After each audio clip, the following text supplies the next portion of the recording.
Welcome to Monk's Moon Temple. Find a comfortable place to rest wherever you are. Perhaps you're listening as evening settles, or maybe you found a quiet moment in a busy day. Wherever you are welcome here. This is a space of gentle listening, a space where questions can rest without demanding immediate answers. You can let your shoulders soften now. Let the weight of the day begin to dissolve. There is nothing you need to do in this moment except breathe and listen. So often, we carry our lives as if they are a complicated question we must solve. We walk through our days whispering to ourselves, sometimes without even realizing it, "What is my purpose? Why do I feel this quiet emptiness even when things are going well? What grand thing must I finally achieve to feel like I have arrived?" We scan the horizon of our lives looking for a sign, a direction, a mission that will make everything click into place. We look for this answer in our job titles, in our relationships, in the size of our achievements, hoping one of them will finally feel like a key turning in a lock, opening the door to a life that finally makes sense. Tonight, we will walk a different path together. Not a path of adding more goals, more answers, more certainty. But a path of gentle seeing. Drawing from the deep, quiet well of Buddhist wisdom, we won't be building a grand philosophy you must remember. Instead, we'll be practicing the simple, profound art of letting go. Letting go of the heavy stories we tell about who we should be. Letting go of the invisible races we run, races that leave our hearts so tired. We'll listen to stories, some from my own journey, some from the lives of others, all of them pointing to the same tender truth, that peace isn't found at the finish line of a spectacular life. It's found in the sincere texture of an ordinary moment, fully lived.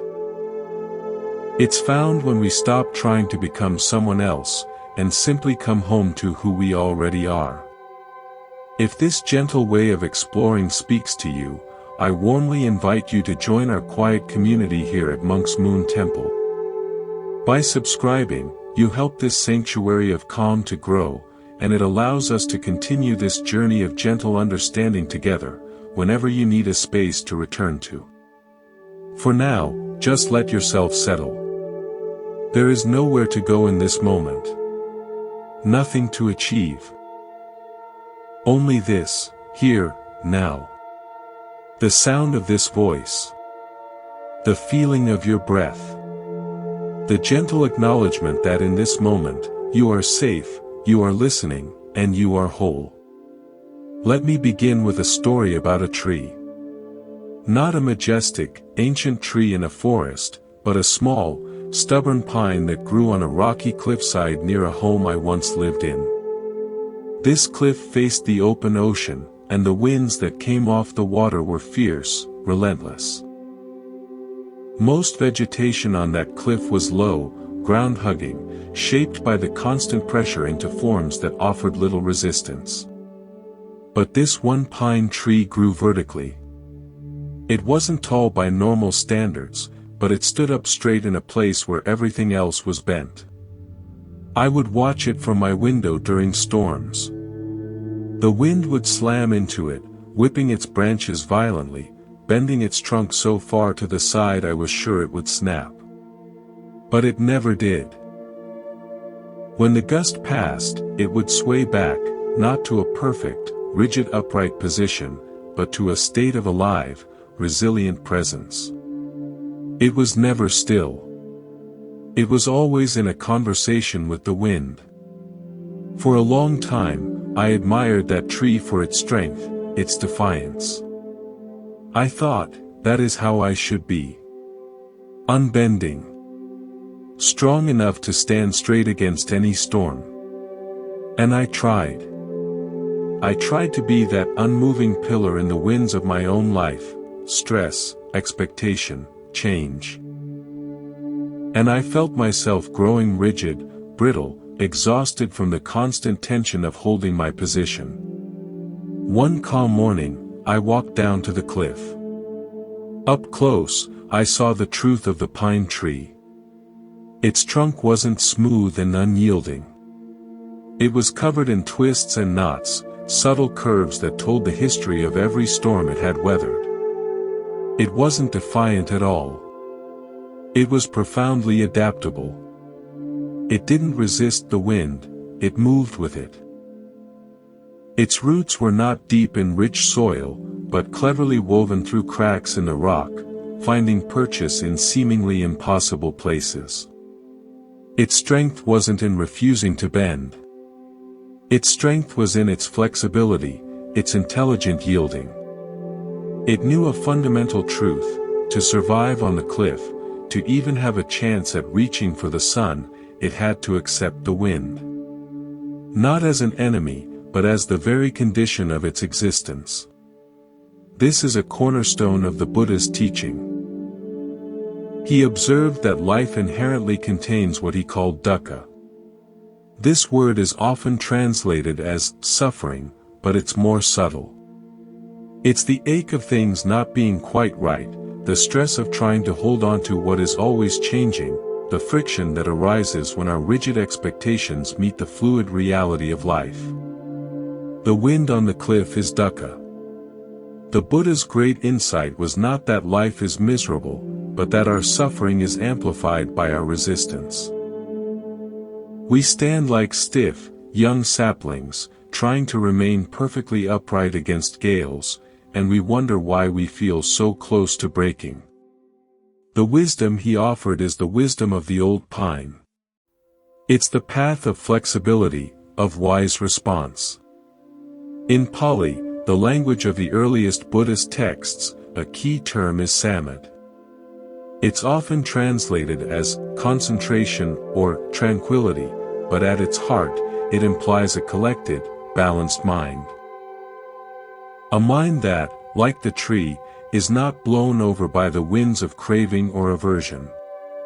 It finds its stability not in rigid refusal, but in a deep, rooted adaptability. The tree's roots are mindfulness, the steady awareness of the present moment. Its flexible trunk is equanimity, the calm willingness to experience life as it is, not as we demand it to be. We spend so much energy trying to control the weather of our lives. We want only calm sunshine and gentle breezes. We treat storms, failure, loss, criticism, change, as enemies, as proof that something has gone wrong. But the Buddha's teaching gently asks us to reconsider. What if the storm isn't the problem? What if the problem is our belief that we should be able to live on a cliff without ever feeling the wind? I learned to see my own struggles differently after watching that tree. A feeling of anxiety wasn't a flaw to be eliminated, it was a wind blowing through.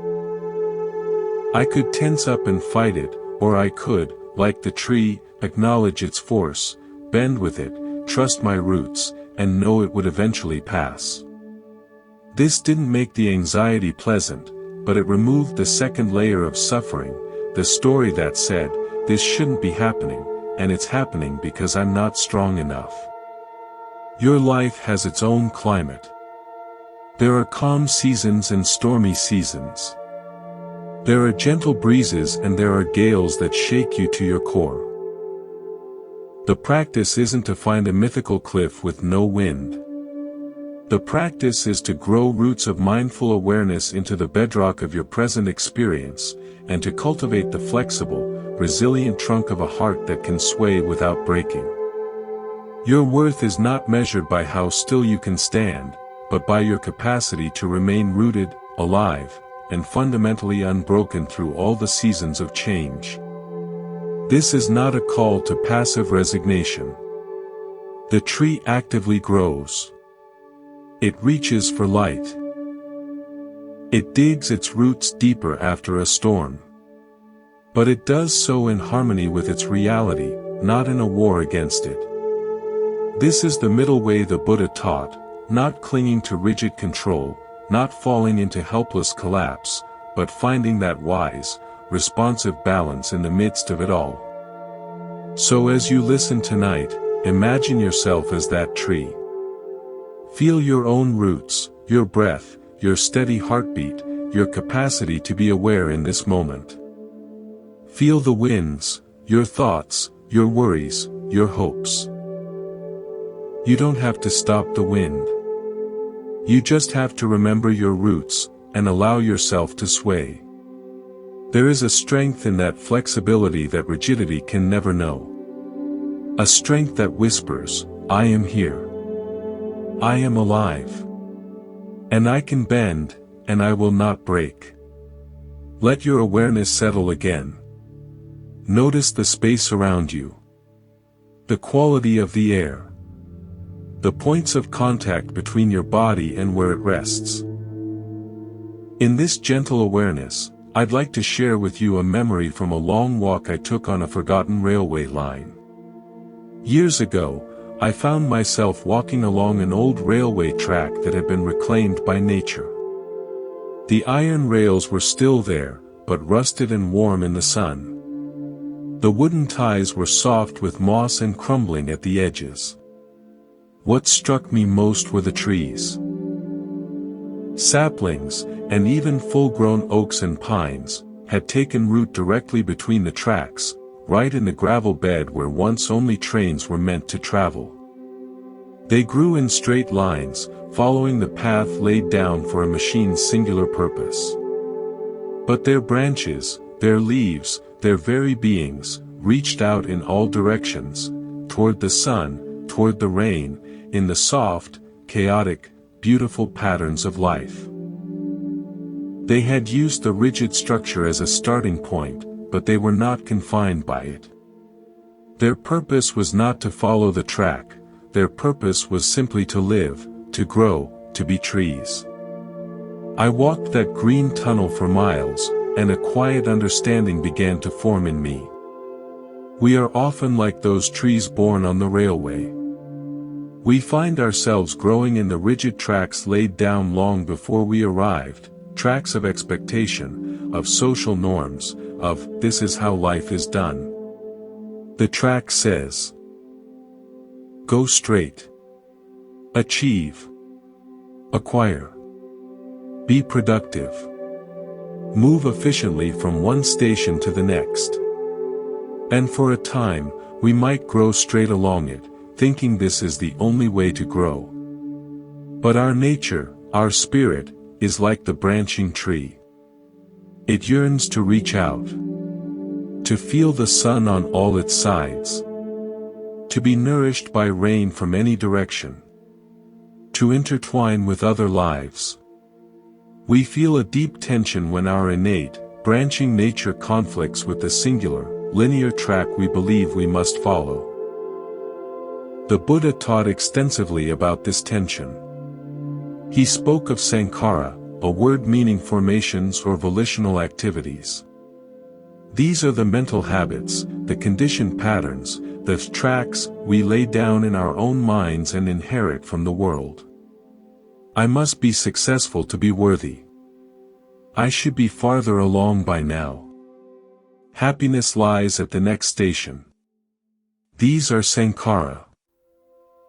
They are like invisible rails, and we run our minds along them, day after day, often feeling the friction of our true nature rubbing against their unyielding steel. The wisdom practice in Buddhism is not about destroying the tracks. The rails are there, part of the landscape of a human life. The practice is about becoming aware of them. It's about noticing the moment you unconsciously get on that mental train of not enough or if only. And in that noticing, you create a space. In that space, you remember you are the tree, not the train. You are not obligated to follow the track forever. You can, right where you are, begin to branch out. You can reach a little towards something that genuinely nourishes you, even if it's off the prescribed path. A moment of rest for no reason. An act of kindness that gains you nothing. A few minutes spent simply watching the sky. I remember sitting down on one of those mossy railway ties, looking up at a pine tree growing straight between the rails. Its trunk was centered on the track, but its highest branch had curved gracefully to the east, reaching far over the old rail to where the afternoon light was richest. It hadn't rejected its starting point, it had transcended it by following a deeper law, the law of life seeking light. In your own life, you might feel this pressure to stay on track. The track of your career, the track of family expectations, the track of social media comparison. It can feel unsafe, even terrifying, to let your branches bend away from that linear path. But what if your wholeness depends on it? What if the very thing that feels like straying is actually you reaching for your own light? The Buddha's own story embodies this. Prince Siddhartha was born onto the most luxurious track imaginable, destined for power, wealth, and prestige. But he felt a profound dissonance. The rigid rails of palace life could not contain his branching heart, which reached out with compassion toward the suffering he witnessed. His great departure was not an act of rebellion for its own sake. It was the natural bending of a life toward the light of truth, even though it meant leaving the predefined track entirely. He didn't become nothing when he left the palace, he became awake. He found a different kind of richness in the open fields of mindful presence. Your calling may not be to leave everything behind. But it might be to allow a single branch of your being to curve toward what truly feeds your soul. Maybe it's the branch of creativity that you've kept pruned back. Maybe it's the branch of quiet solitude, or of heartfelt connection, or of simple play. You don't have to uproot your whole life from the gravel bed you're growing in. You can start by simply noticing the track, feeling its rigidity, and then consciously allowing one small part of yourself to reach, just an inch, in the direction of your own inner light. This is the practice of right intention in the Buddhist Eightfold Path. It's about aligning your will not with society's tracks, but with the wholesome directions of renunciation, letting go of compulsive craving, goodwill, and harmlessness. It's setting your internal compass toward freedom and compassion, and then allowing your growth to follow that bearing, even if it curves away from the straight line everyone else seems to be following. As you move through your days, see if you can notice the tracks. The thought that says, I should be doing something more important. That's a track. The feeling that you're behind schedule. That's a track. And in that noticing, offer yourself the kindness of the tree. You are a living being, not a locomotive. Your purpose is not just to travel the pre-laid route efficiently. Your purpose is to grow, to breathe, to interact with the world in your own unique, branching way. To offer shade, to provide shelter, to become a part of the living landscape. You can honor the structure that supports you, your job, your responsibilities, while still giving yourself permission to reach beyond it. To let your life be not a straight-line journey from point A to point B, but a rich, expanding ecosystem of experiences, relationships, and moments of quiet awe. The tracks may give you a direction, but you, in your beautiful and complex aliveness, give the journey its meaning. Let the world outside soften for a while. Feel the quiet within the room, within your own body. There's a story that's been with me for many years, one that speaks to a very common but hidden weight we carry. It's about a keeper of keys. Imagine an old, sprawling manor house with hundreds of rooms. And in this house lives a person whose sole task, passed down through generations, is to be the keeper of the keys.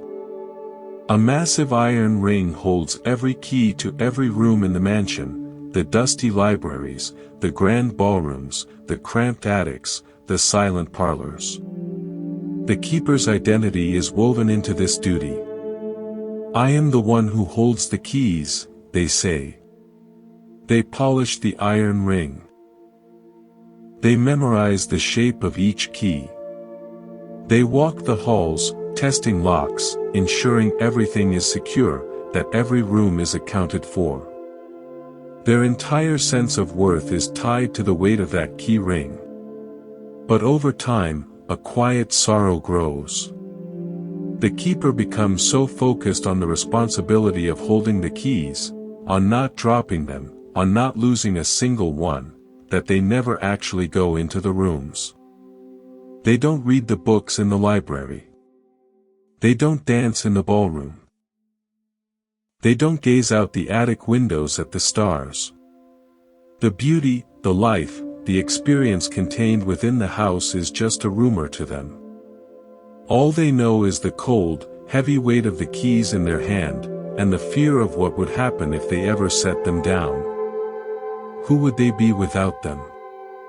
We do this with our identities. We become keepers of the keys. We take a key, a job title, a role as a parent, a reputation, a talent, even a past trauma, and we weld it to our sense of self. I am the CEO. I am the caregiver. I am the successful one. I am the one who was hurt. We polish this identity. We carry its weight. We believe it is what keeps us safe, what makes us real, what gives us a place in the world. And in doing so, we can miss the actual experience of living in the rooms of our own life. We are so busy securing the identity that we forget to live the life. The Buddha's teaching of anatta, or non-self, is often misunderstood. It doesn't mean you don't exist. It is a profound invitation to see that you are not any single key on the ring. You are the entire house. You are the space that contains all the rooms, the joyful ones, the sorrowful ones, the quiet, the chaotic. Your job title is a room. Your relationship status is a room. Your memory is a room. They are temporary, changing, sometimes occupied, sometimes empty. But you are the awareness that can walk through them all. You are not the key labeled manager. You are the being who experiences what it is to work, to lead, to create. You are not the key labeled anxious, you are the aware space in which the feeling of anxiety arises and passes. The suffering comes when we mistakenly lock ourselves in one room and throw away the key, thinking, "This is who I am, forever." Or when we cling to the key ring itself, thinking our security lies in controlling every single door. The freedom the Buddha pointed to is the freedom to set the heavy key ring down. To realize you don't need to carry the weight of a fixed, solid identity to be valid. You can simply be the house, open, spacious, containing multitudes, alive with the changing light that filters through different windows at different hours. I saw this in my own life with the identity of the helper. For so long, I held that key tightly. My worth, I believed, was tied to being useful, to fixing things, to easing burdens. It was a heavy, polished key. But it meant I was often listening to people not with an open heart, but with a problem-solving mind. What can I do? What advice can I give? I was so busy being the keeper of the helper key that I rarely just entered the room of genuine, quiet connection. I was managing the interaction instead of experiencing it. When I couldn't help, I felt like a failure. Not as a person, but as my identity. The identity had become a cage. The moment of release came not in a grand insight, but in a moment of sheer helplessness. A friend was grieving, and there was nothing to fix, no advice to give. All I could do was sit. And in that sitting, the helper key fell from my hand. Without it, I felt naked, afraid. Who was I in this room if not the helper?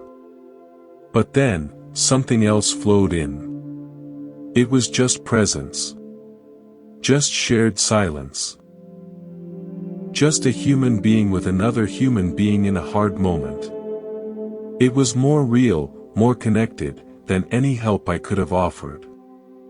I wasn't a key, I was a room where grief was allowed to be, and in that allowance, there was a sacred kind of communion. This is the practice. It's noticing when you are gripping a key. I am the breadwinner. I am the one who never gets angry. I am the artist. See the weight of it. Feel how it limits your movement. And then, with great kindness, imagine setting it down on a table. Just for a moment. You are not destroying the role. The key still exists. You can pick it up when you need to open that particular door. But you are no longer its keeper. You are the house. Without the crushing weight of the key ring, you can move freely. You can visit the room of curiosity without needing it to become a career. You can sit in the room of sadness without needing to label yourself as a sad person. You can play in the room of silliness without it threatening your serious professional key. You contain it all. And in that containment, you find a wholeness that no single key could ever provide. You are not your job. You are not your past. You are not your relationship status. You are not your achievements. You are not your failures. These are keys, useful, temporary, sometimes beautiful tools. But you, in your deepest essence, are the vast and welcoming space that holds every single experience. You are the awareness that witnesses the coming and going of all things, itself untouched, itself never needing a key to exist.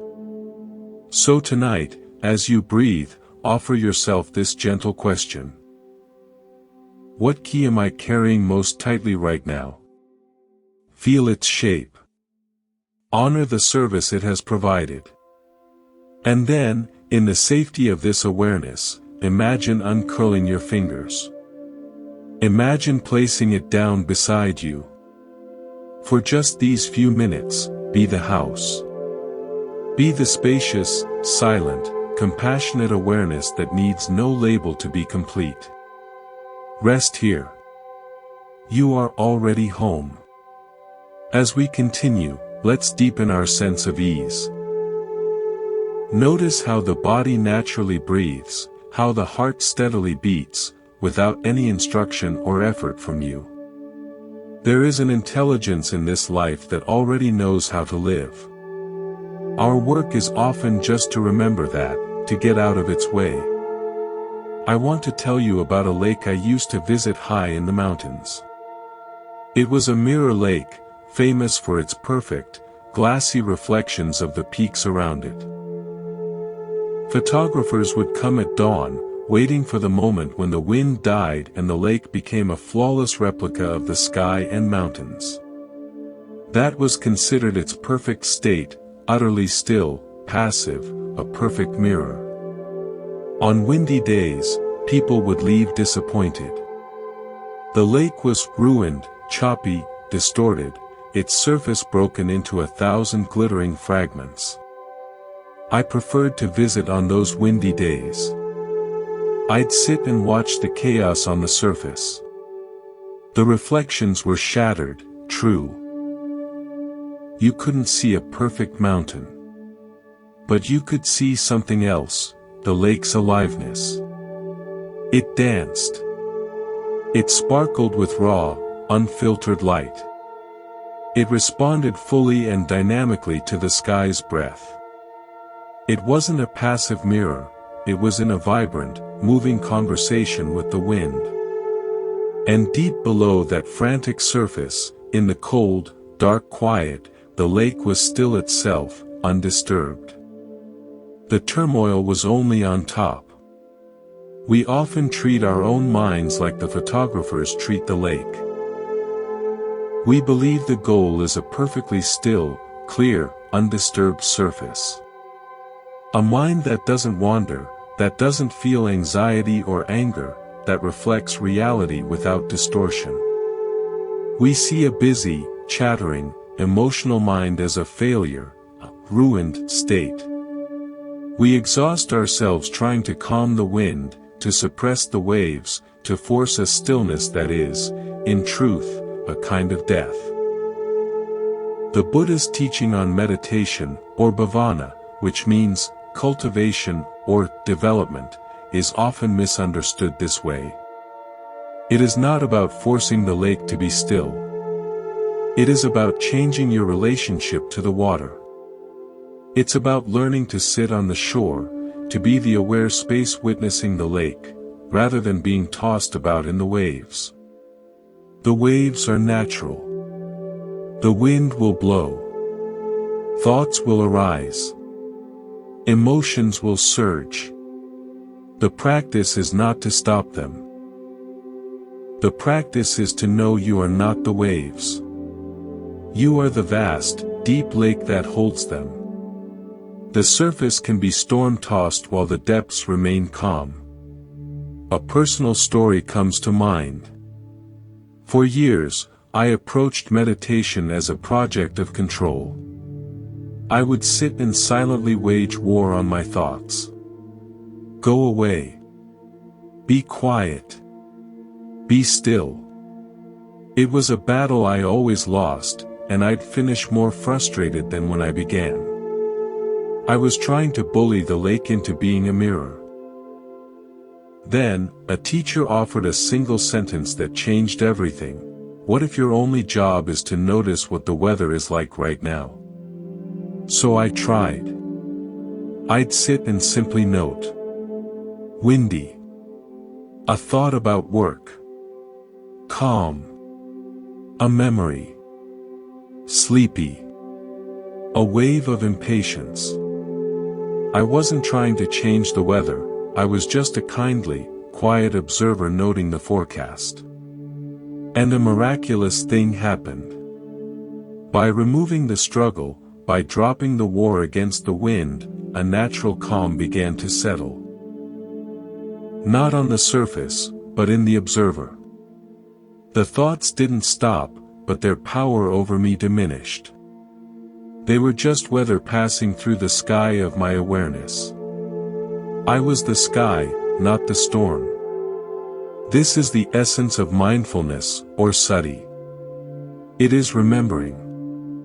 Remembering that you are the awareness, not the content of awareness. You are the lake, not the waves. When a painful thought arises, instead of jumping into the wave and drowning in the story it tells, you can, from the stability of the shore, simply acknowledge, a painful thought is here. You don't have to follow it, believe it, or fight it. You can let it crash and dissipate on its own. This is an act of immense freedom. The wind on the lake's surface, that's your thinking mind, your reactive emotions. The deep, still water beneath, that's your innate awareness, your Buddha nature. You already have both. You don't need to create the depths, you just need to stop confusing yourself with the surface turmoil. Every time you remember to notice the weather without getting lost in it, you are anchoring yourself in the depths. Think of a challenge you're facing right now. A worry. A conflict. Feel how it stirs the surface of your mind, the choppy waves of planning, fearing, regretting. Now, see if you can, just for a breath, sense the space around that stirring. The awareness that knows the worry is happening. That awareness is like the deep lake water. It is calm, clear, and unchanging by nature. It can hold the storm without becoming it. This is not passive. It is the most active form of presence. It takes courage to stop fighting the waves and simply be the deep water. It means feeling the full force of an emotion without letting it define you. It means hearing a critical thought without letting it become your truth. You are making room for the totality of your experience, not just the pleasant parts. You are allowing the lake to be fully alive, in all its moods. So in your daily life, you can practice this. When you feel rushed, pause for one breath and note, rushing. You are not the rush, you are the one who knows rushing is happening. When you feel joy, note, joy. You are not clinging to the joy, you are the space where joy is flowering. This simple act of noting separates you from the identification with the passing state. It returns you to your home in the depths. The lake does not aspire to be the mountain it reflects. It is content to be water, sometimes still, sometimes wild, always fluid, always deep. In the same way, you do not need to aspire to be a perfectly calm, thought-free person. Your wholeness includes the waves. Your task is simply to remember your depth, to know yourself as the boundless capacity that holds it all. Let the surface be as it is. Your peace does not depend on its calmness. Your peace is the profound, silent acceptance that you are the water, the wave, the wind, and the deep, still knowing beneath it all. There's a softness here, a permission to simply be. As we settle, I'd like to invite you into a story about a very old wall. In the heart of a city that has grown for centuries, there stands a section of the original medieval wall. It's no longer used for defense, it's just a historical artifact, a quiet presence in a park. If you look closely at this wall, you see it's not a single, homogeneous thing. The stones are different colors, different sizes. Some are rough-hewn and ancient, dark with age. Others are lighter, newer replacements from repairs made 200 years ago. In still other spots, you find even newer brick from a restoration done just 50 years past. There are cracks where moss has made a home, and in one section, the determined roots of a small tree have woven themselves into the mortar, not destroying the wall, but becoming part of its story. The wall's strength doesn't come from being a perfect, unchanging monolith from a single day in history. Its strength and its beauty come from its layered history of damage and repair, of loss and addition. It is a testament to endurance, not as rigid permanence, but as intelligent, ongoing adaptation. It holds within its form the memory of every storm it has weathered and every hand that has cared for it. We often believe we must be like a new, perfect wall, smooth, without cracks, without history. We hide our repairs. We are ashamed of the places where life has chipped away at us, where we've had to patch ourselves up with materials that don't quite match the original. We try to present a seamless facade to the world, fearing that if anyone sees the repairs, the moss, the tree roots, they will think us weak, broken, or imperfectly constructed. The Buddha's teachings on impermanence, anicca, and suffering, dukkha, lead us directly to a deeper understanding. A life without cracks is not a life that has been lived. The wall is not suffering because it has been damaged. Suffering arises if the wall has the idea, I must only be made of the original 14th century stone, and any repair is a failure. That thought is the extra layer of pain. The wall itself is just being a wall, a resilient, composite structure that has learned to stand through time by incorporating every event into its being. You are that wall. Your original stone is your childhood, your inherent nature. The repairs are your healings, the therapy after a loss, the self-compassion after a mistake, the new habits formed to care for your health. The moss in the cracks. Those might be the moments of unexpected beauty that grew in periods of sadness. The tree roots. Perhaps a deep conviction or love that slowly, over time, anchored itself into your very structure, changing your shape in a beautiful way. This is not damage. This is the architecture of a resilient life. I remember a period where I felt profoundly fragmented. A series of losses had left my inner landscape feeling like a pile of rubble. I kept trying to rebuild the exact same wall that had been there before, the same shape, the same goals, the same personality.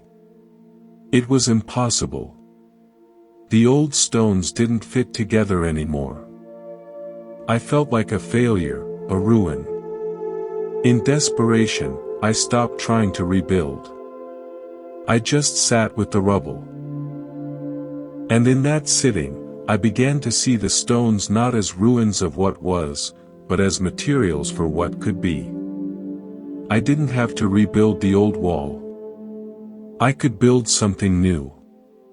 A smaller wall, perhaps, or a different kind of structure altogether, maybe a simple hearth, or a garden path. The materials were the same, my experiences, my memories, my strengths and vulnerabilities. But the design could change. That's when I understood repair not as going backward, but as creative forward movement. The new wall would have scars visible, patches of different colored stone. But it would be authentic. It would be true to the history it had weathered. This is the heart of the Buddhist concept of pratyaya samutpada, dependent origination. Nothing exists independently. You are a dependent, ever-changing construction. You are built by causes and conditions, your genetics, your childhood, the books you've read, the people you've loved, the pains you've endured. You are being rebuilt every single day by your choices, your thoughts, the food you eat, the air you breathe. To wish you were a seamless, unchanging wall is to wish against the fundamental law of existence. You are, by nature, a work in progress. A living, breathing collage of everything that has ever touched you. So the practice is to stop hiding the repairs. It is to look at your own wall with the eyes of a loving historian. See the original stone and honor it. Touch the newer brick of your healings with gratitude for the strength it represents. Admire the tenacity of the moss, the joy that insisted on growing in a dark crack. See the tree roots of enduring love not as a threat to your structure, but as a source of living strength that binds you more deeply to the earth of your own being. When you feel the ache of an old wound, you can say, "Ah, this is the part of the wall repaired in the great storm of that year." It is tender sometimes, but it holds. When you feel a surge of unexpected resilience, you can note, "This is the newer brick, the material I learned in my healing." It is strong. You are not a fragile relic to be protected. You are an ongoing testament to survival and care. Your worth is not diminished by your repairs, it is demonstrated by them.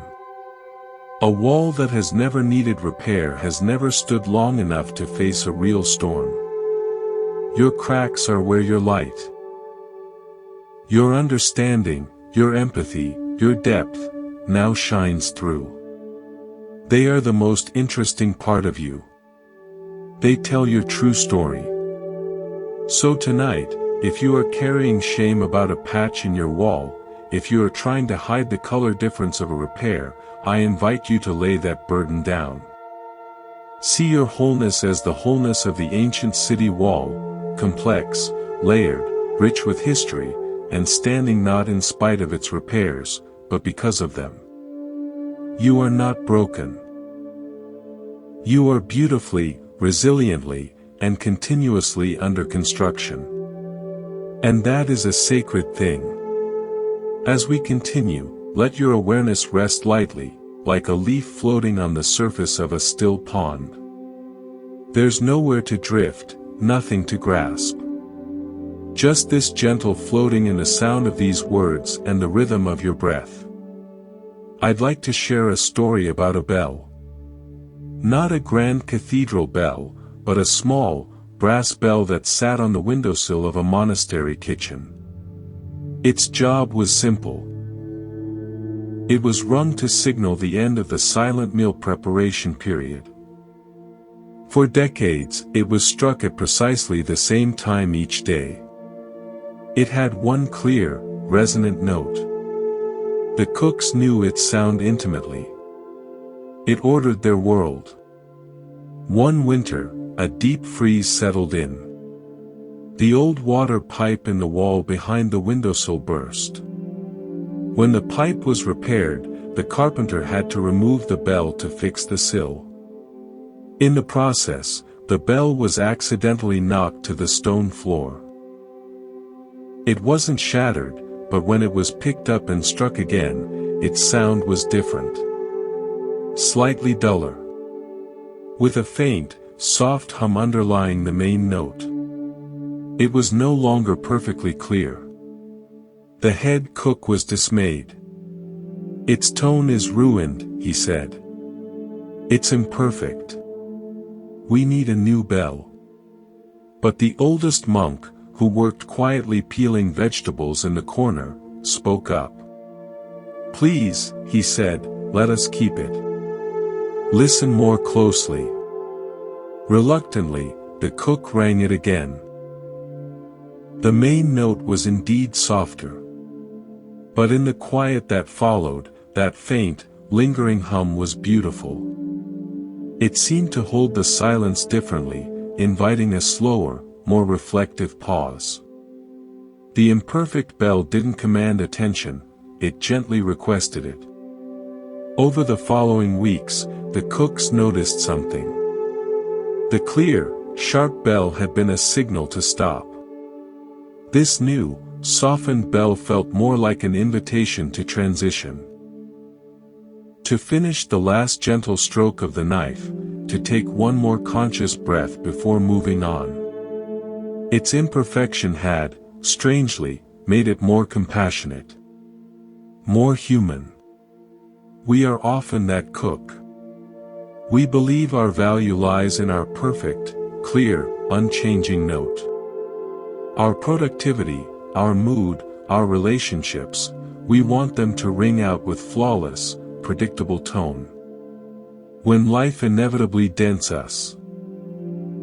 When we make a mistake, when we feel a lingering sadness we can't shake, when we acquire a flaw or a limitation, we believe our note is ruined. We think, I am damaged goods. My sound is no longer pure. I must hide this, or better yet, replace this part of myself entirely. The Buddhist teaching on the middle way is deeply relevant here. It is the path between the extremes of rigid perfectionism and destructive self-neglect.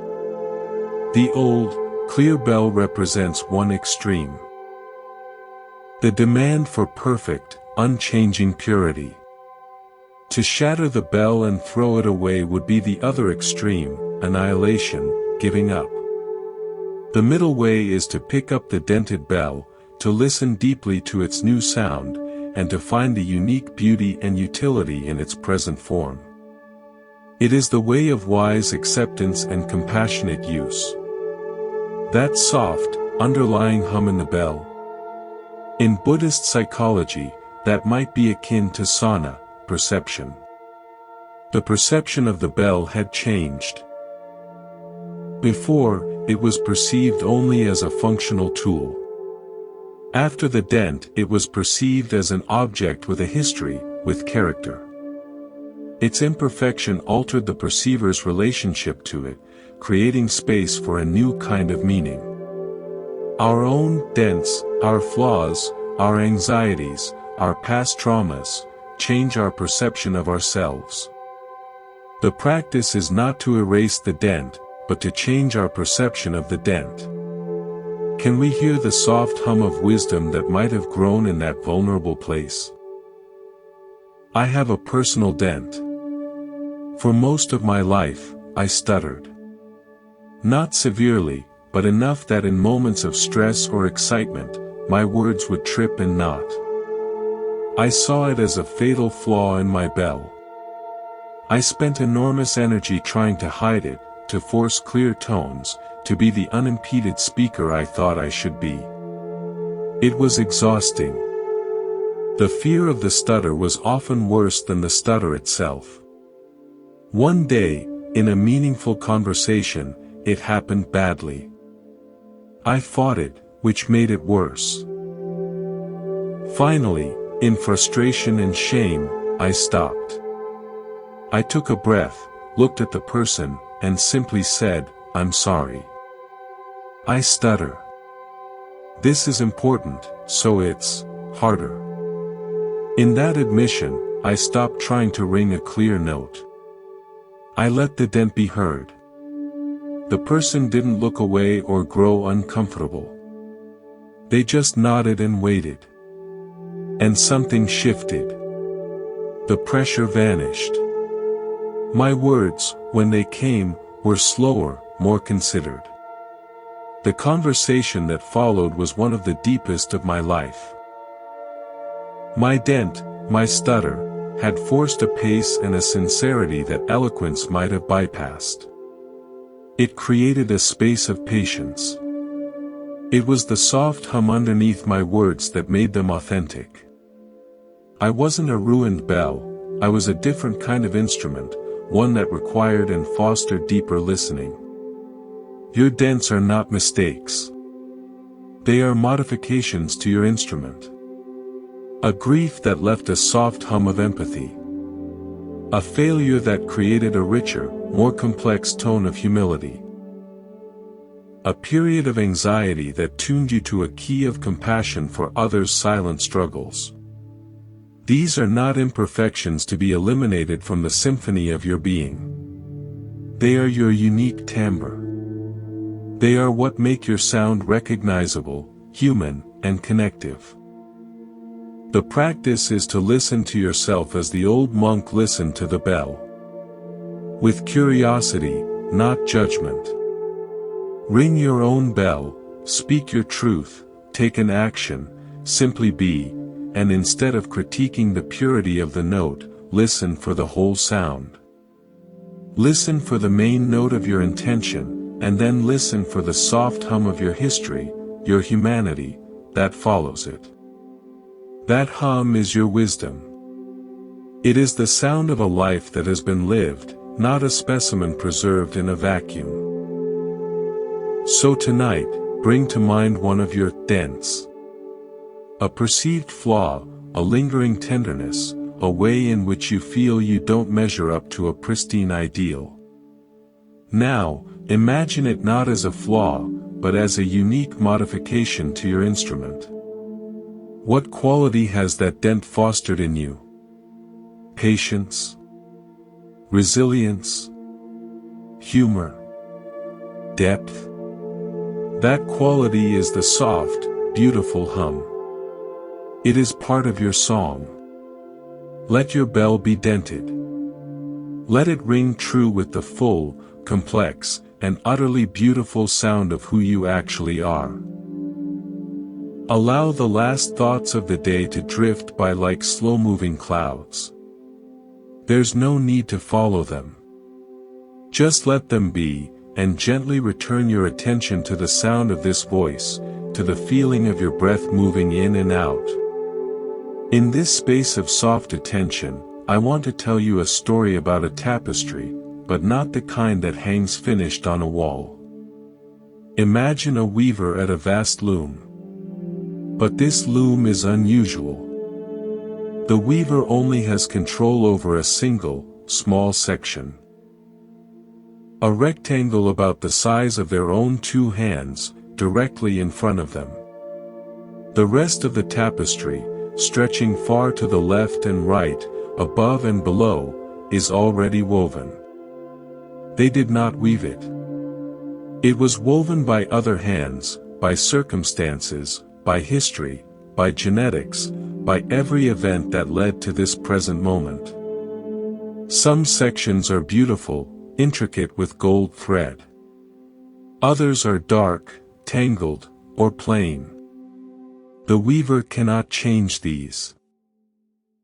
They are simply the given background, the starting condition of their work. The weaver's only task, their only point of freedom, is the small, blank rectangle directly before them. This is this moment. This breath. This next choice. This single response. They have a shuttle with thread. They can choose the color, the texture. They can weave with care, with intention, with kindness. Or they can weave hastily, angrily, mindlessly. But they can only weave the small square they are facing. Once a thread is placed, it becomes part of the fixed tapestry behind them, influencing the background for the next moment's work. And the loom constantly advances. The blank square is always new, always now. We often live as if we are responsible for, or victimized by, the entire tapestry. We look back at the dark, tangled sections woven in our past, our mistakes, our hurts, our misfortunes, and we feel defined by them, trapped by them. Or we gaze longingly at the beautiful gold sections others seem to have in their portion of the cloth, and we feel cheated, inadequate. We exhaust ourselves trying to reach back and unpick threads we cannot change, or straining to see a future pattern that hasn't been woven yet. All the while, we neglect the only part we can ever truly touch, the small, blank square of the present moment.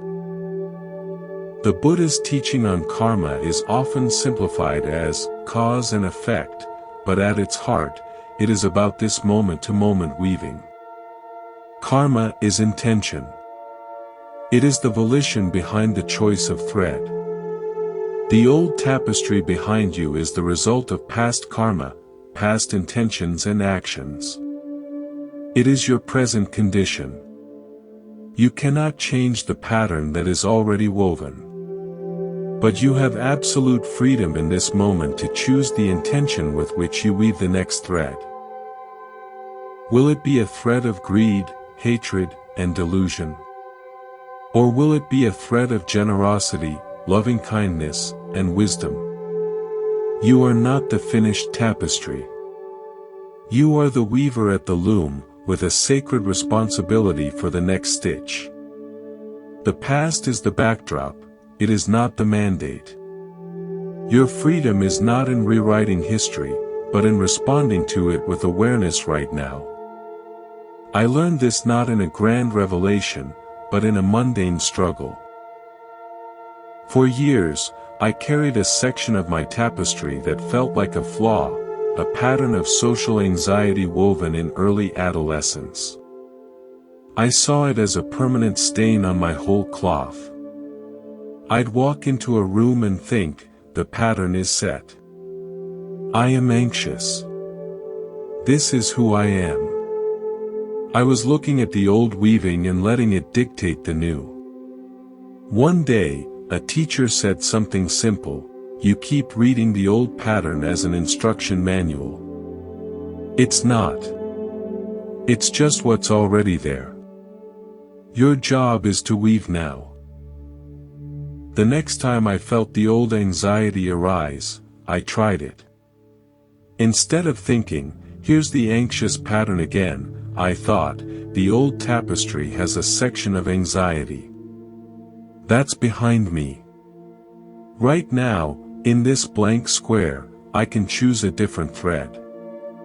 I chose the thread of gentle breath. I placed it. Then, I chose the thread of noticing one kind face in the room. I placed it. I didn't try to cover the old pattern. I just focused on weaving a new one, stitch by single stitch, right in front of me.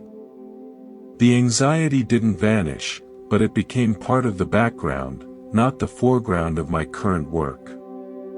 This is the essence of empowerment in Buddhist practice. It is not a loud, brash taking control of your entire destiny. It is the quiet, profound sovereignty you have over your next intention.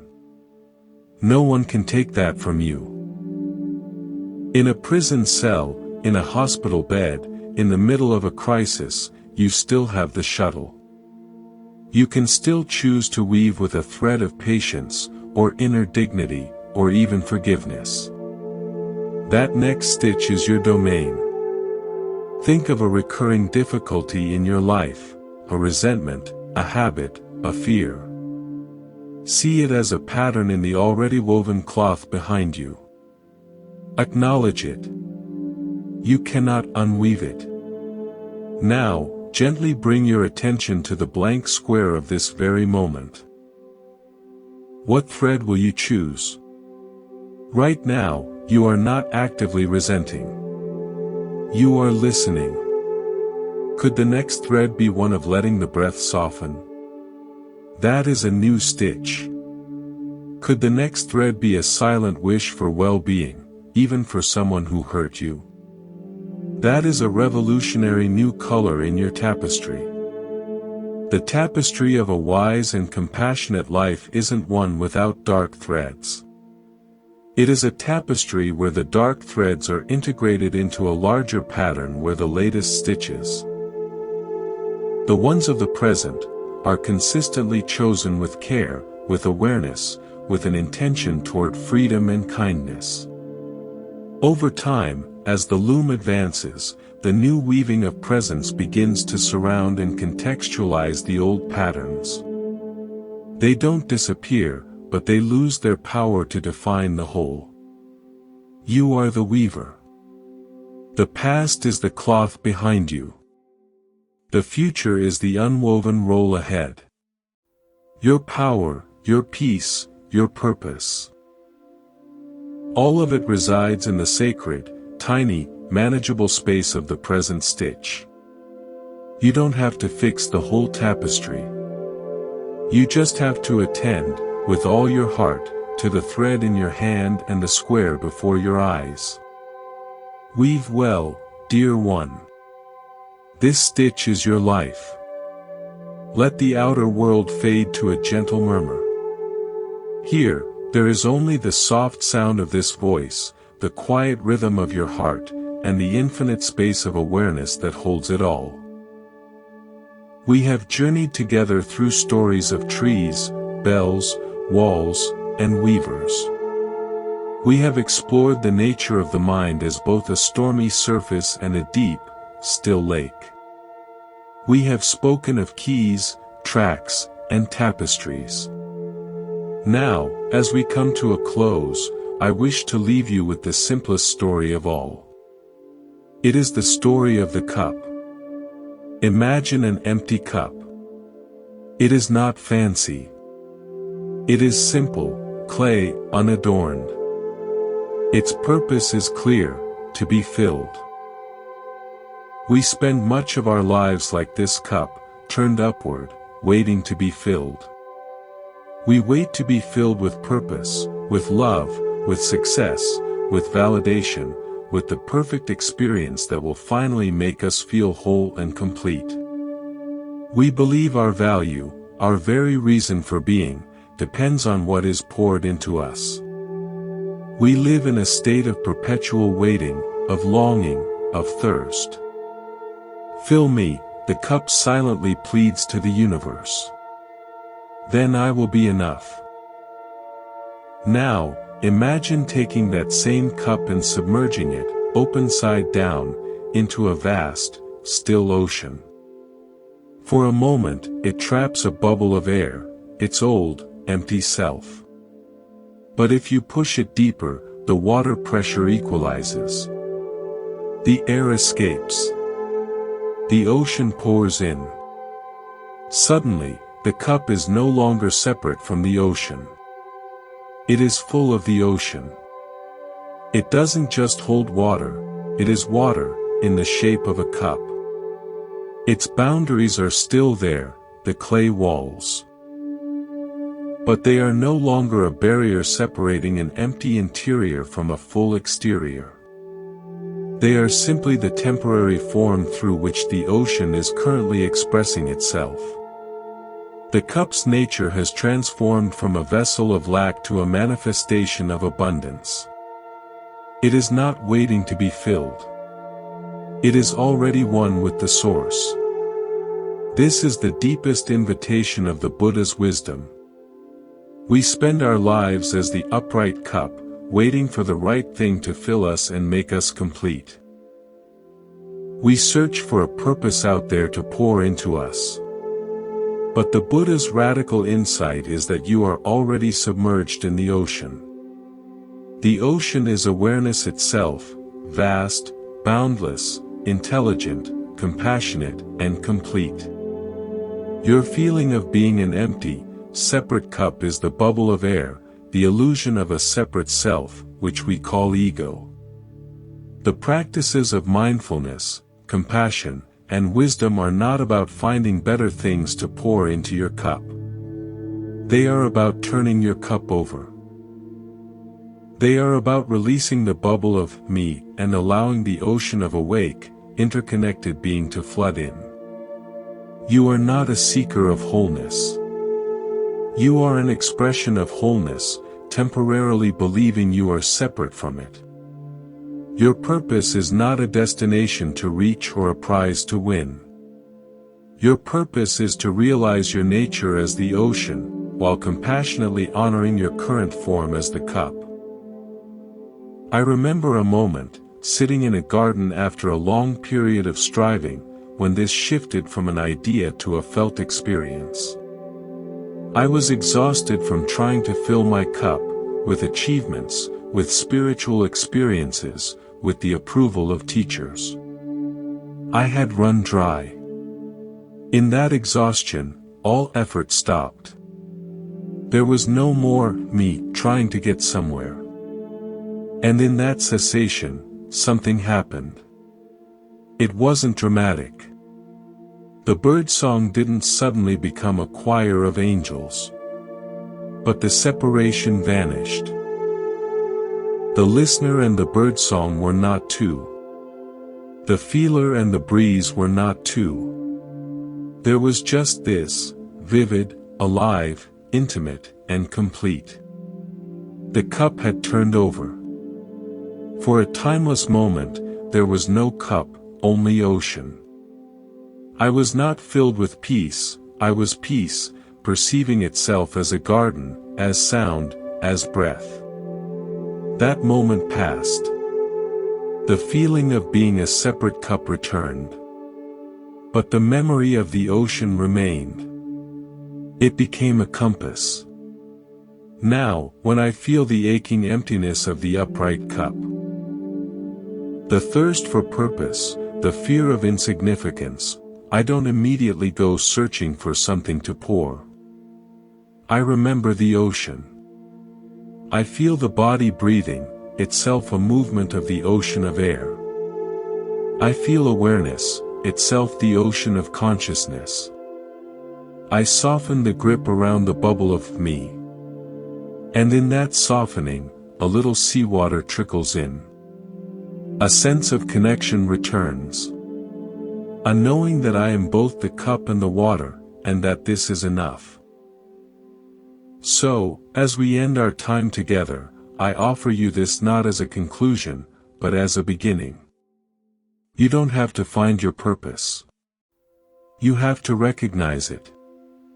You are already part of the great, unfolding purpose of life itself, to be aware, to be compassionate, to be here. Your every act of kindness is the ocean flowing through the cup of your hands. Your every moment of patient attention is the ocean knowing itself through the cup of your mind. Walk gently into your life. You are not an empty vessel on a quest. You are a unique, beautiful formation of the boundless. Let your cup be turned over. Let life flow through you. Your worth was never in what you could hold, but in what you are made of. And you are made of the same stuff as stars, as rivers, as the quiet space between thoughts. Thank you for sharing this sacred time in Monk's Moon Temple. If this sense of gentle belonging has touched you, you are always welcome here. By subscribing, you help keep this sanctuary open for all who seek a moment of remembrance. But more than that, I hope you carry this knowing: you are the cup, and you are the ocean. You are the seeker, and you are the home you seek. There is nothing to achieve, only to remember. And in this moment, listening, breathing, you already are. Go in peace. Go as the ocean, in the gentle form of a human being. You are enough. You are whole. You are here.